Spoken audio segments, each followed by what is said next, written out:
I thought I had a job at the New York Times, and I'd actually been offered a salary. I'd actually met with the people who were telling me about the health insurance plan, the whole deal, and at the last minute I had to go have my final interview, the benediction from Abe Rosenthal. And I had written a story in journalism school referring to George M. Steinbrenner III, owner of the New York Yankees, or principal owner of the New York Yankees, as a convicted felon, which in fact he was.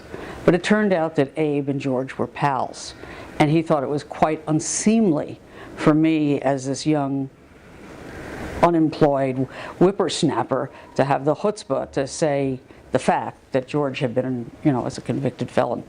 And so he wouldn't pass, he wouldn't give me the benediction.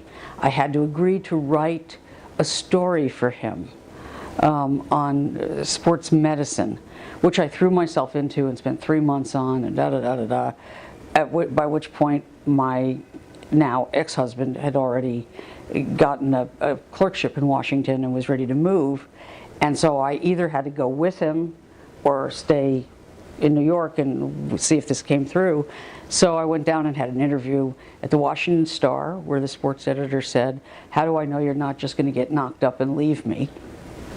Okay, that was 1979. And I walked into the Washington Post, and virtually every editor said, "What are you doing here? We heard you were just hired by the New York Times." And so, how do you explain that? So I went into Ben Bradley's office for that benediction, and Ben is sitting behind his desk with his feet up and sort of looking over his shoulder like this at me, hands behind his head. He always sat like that, Turnbull and Astor shirt, the whole thing, perfect Brahmin waspdom. He was just fabulous. And he said, "So, Leavy, you spell your name funny." And I said, "So do you." And he said, "You're hired."